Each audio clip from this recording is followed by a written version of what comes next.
Well, hello Fin fam, welcome back. It is the very next day after doing our Hello World video. We wanted to get straight into it, show you around our fish room and start with our fry tray / grow-out system that we've been working on for a good long while now. I want to tell you a little bit how we got here, why we're making them, how they're different to some of the other options out there, and yeah, just a little bit of the journey. Obviously, like most people who get into fish breeding, sometimes it's intentional, sometimes it's by accident. In our case, the first time was by accident, and we found ourselves in a little bit of a scramble, getting all the various things together that we needed. Some way to grow them out, some way to feed them. We had a lot of YouTubing to do, a lot of Googling and a lot of learning. As we kind of progressed down that journey, we landed originally on the fluval hang-on box, which is this one here. It's what most people would use. They're really great. I'm not going to knock them too much. They're pretty fantastic. Challenges though that we had with them is the fact that it's on the side of the tank, so we were often bumping them. And the other thing is that the fry often get quite frightened as we walk past them, which in here is quite regular. So there was just a few things that wasn't quite working about it for us. And just to show you why we are here, a little thing that most people do with these. When you breed out your first small batch of fry, you'll have that moment when one or two escape and you realize that you've got to put a little bit of sponge in behind. So most of us do that. And that works just fine. It can often come loose or get gunky. So one thing I did find in my research journeys is this great little contraption by a designer called Brendan, which we might even throw up in our store soon. And they basically just put a little piece of sponge in there. And that just sits on here in place of where your gate was before. So that allows the water to flow through, but obviously keeps the fry in the box. Obviously would use a little bit coarser sponge than the one I've got in here. And there's another example of this one too, which has just got more like tiny little holes around, kind of depending on your preference. So there is two styles. And the other thing these things are great for obviously is you can attach egg collectors to them. This would usually be down here and you could put an automatic egg collector on the bottom of it. We did do that for a while with our CBDs.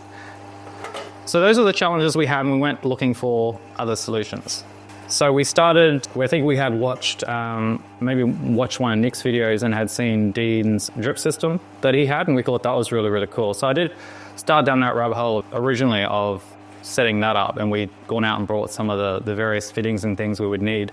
But as we got kind of more into that, we realized that the simpler way to do it would be something air-powered. We'd seen things out there that were air-powered that allowed for water flow, so why couldn't we do something like that? That led me to finding Lowell's fry tray originally. Lowell's a YouTuber over in America. His fry tray is absolutely awesome. We loved it, used it for a good long while. As we got further down that rabbit hole, of course, we found it was missing things that we needed. So those are the things we wanted to address in our own design, and we think we've done and made some cool changes.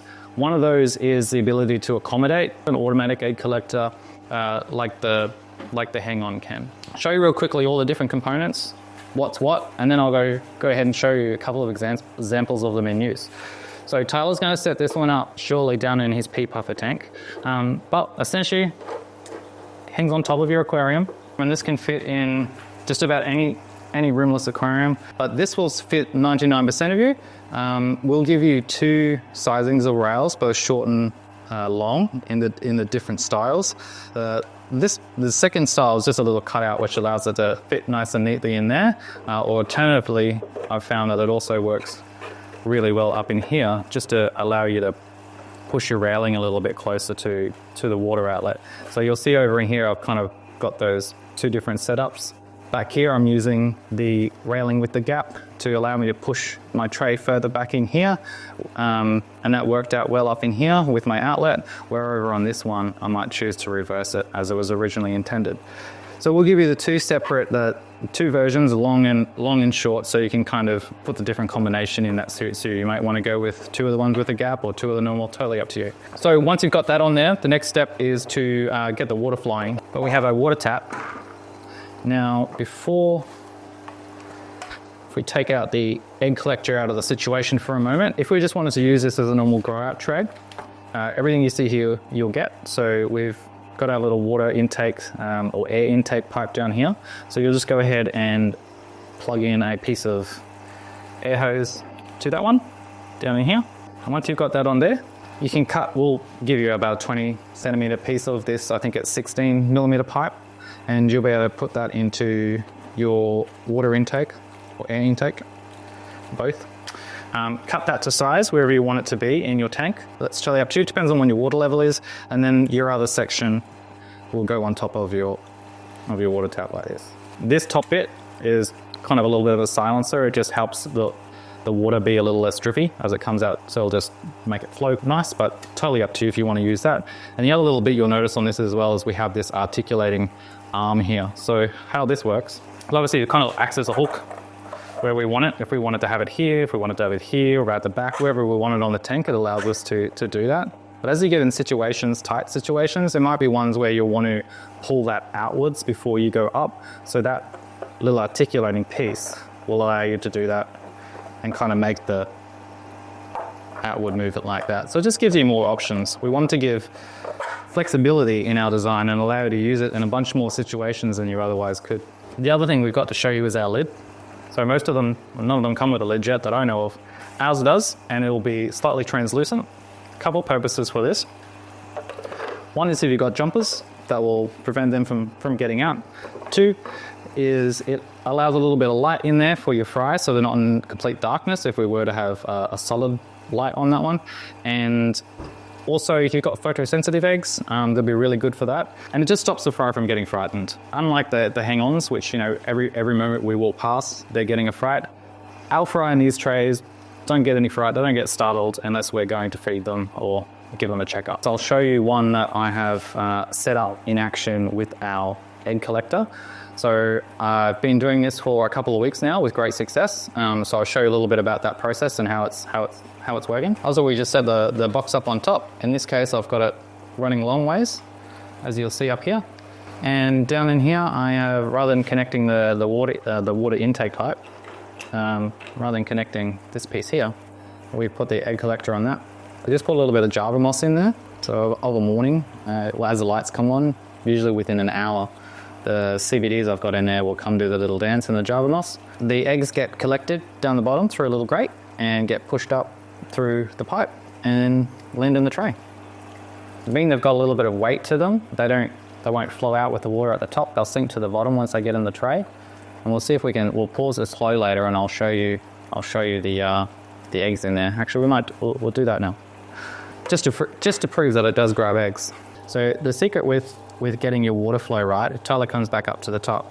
It's just adjusting your air pressure. You don't want it doing the gurgle like that. You want to turn it down just a little bit until it stops making the noise. You get a nice smooth flow like that, and see it's nice and quiet, but still very effective. In this case, we're going to turn that off just for a moment.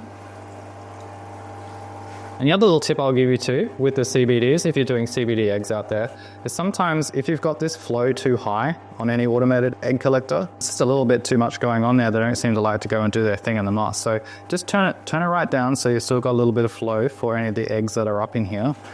And just maybe once a day, come along and turn the pressure up a little bit for a couple of minutes, and then we'll get those eggs caught up and in there. What I also find is handy is to grab my turkey baster, and I'll just kind of, while it's turned on, I'll just kind of fluff the moss a little bit. So if there are any eggs that happen to be caught up in the moss, they'll make their journey up into the tray. So you can see they're all starting to collect there in the center. So there's quite a few there, probably got about, I'd say at least 15. Being it's got the water flow going on, I'm finding I don't really need to do the methylene blue because it's got that constant fresh water getting flowed through from the tank underneath. So we'll go ahead and turn this back on now.